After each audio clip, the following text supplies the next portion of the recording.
Hello my dear students, welcome to best English classes. मैं हूं प्रतीक तंवर और आज हम पढ़ रहे हैं एंड्रयू मार्वल का लिखा द कोरोनेट। दोस्तों, ये जो पोयम है कोरोनेट, ये उन्होंने जीसस क्राइस्ट के सम्मान में लिखी है।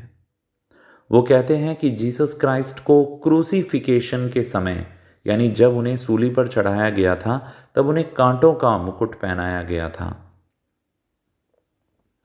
इस बात को रेफरेंस में लेते हुए वो कहते हैं कि मैं खुद भी, यानी पॉइंट खुद भी, बहुत ज़्यादा उसने पाप किए हैं अपनी ज़िंदगी में। तो पाप करना बिल्कुल ऐसा ही है जैसे क्राइस्ट को फिर से कांटों का मुकुट पहनाना। तो वो ये कहता है कि मैंने जो पाप किए हैं मैं उसकी माफ़ी चाहता हूँ और आपको ऑफ़र करना चाहता हूँ एक मुकुट, जो सबसे बेस्ट मालाएं हैं, सबसे अच्छे फूल हैं, वो मैं आपके सम्मान में आपको पहनाना चाहता हूँ।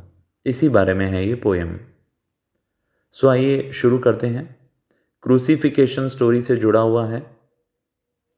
तो कोरोनेट कहते हैं कि मैं आपको क्या दे सकता हूँ, मैं आपको सिर्फ शब्द दे सकता हूँ।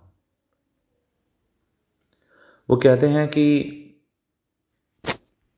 आपको मुकुट पहनाने के लिए मैं, जो मेरी प्रेमिका है, जो सुंदर महिलाएं हैं, उनके भी सारे फूल मैं निकाल लूँगा। वो सारे फूल जो उन्होंने अपनी ड्रेसेस में लगा रखे हैं। यहाँ पे उसके कहने का सेंस ये है, ये बात तो उसने बस कहने के लिए कही है, पर उसका सेंस ये है कि जो अच्छे से अच्छे शब्द हैं ना, वो मैं उनका प्रयोग करूँगा और आपके लिए पोयम लिखूँगा आपकी तारीफ में। वो कहते हैं कि जैसे एक बूढ़ा सांप होता है, वो फूलों के बीच में आ जाता है। जो फूलों को मालाओं के लिए गूंथा जाता है तो उसके बीच में एक सांप आ जाता है। यहाँ पे वो ये कहने की कोशिश कर रहे हैं कि हमारी डिज़ायर्स आ जाती हैं बीच में।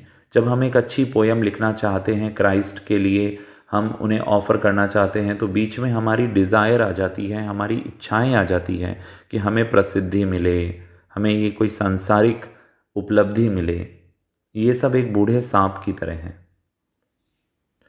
फेम पाना, ये सब सेल्फ इंटरेस्ट की बातें हैं, और ये सब लालच, इन्हें, ये सब आकर्षण इन्हें कौन कर रहा है? सैटन। तो सैटन की बैकग्राउंड कहानी अगर आपको पता हो, तो जो ईडन गार्डन था उसमें उसने एडम और ईव को लालच दिया था।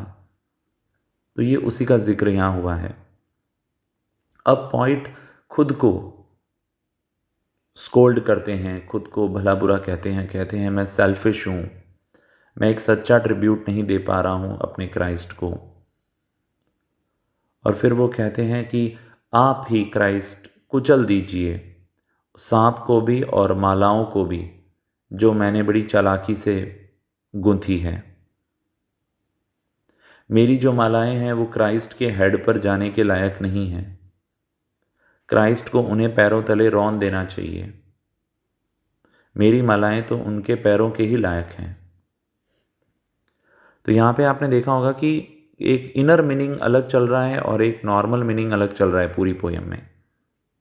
यानी एक सिंपल वे में तो वो क्या कह रहे हैं कि फूलों की मालाएं हैं जो मुझे आपको पहनानी है, पर इनर मीनिंग ये है कि एक पॉइंट होने के नाते मैं अपने शब्दों से आपके लिए एक पोयम लिख सकता हूँ, बट उसमें भी मेरे अंदर की लालसा ये है कि वो पोयम फेमस हो जाए और मुझे प्रसिद्धि मिले। बस छोटी सी है ये पोयम एकदम। इसमें बिब्लिकल एल्यूजन्स हैं।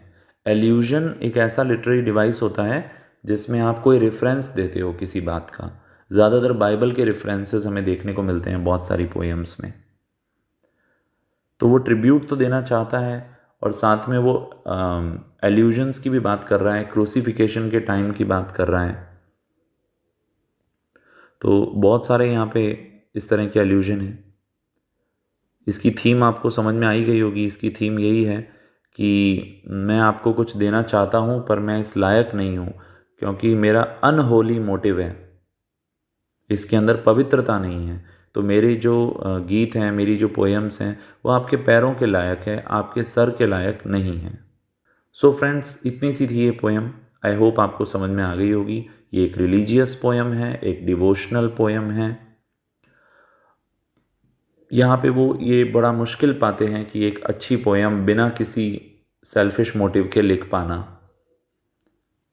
सो अगर आपको ये हमारा छोटा सा प्रयास अच्छा लगा तो आप प्लीज़ चैनल को सब्सक्राइब करें, वीडियो को लाइक करें, अपने क्लासमेट्स के साथ इसे शेयर करें और कमेंट बॉक्स में अपना फीडबैक ज़रूर दें। प्रतीक तंवर को दें इजाज़त, फिर मिलेंगे एक और टॉपिक के साथ।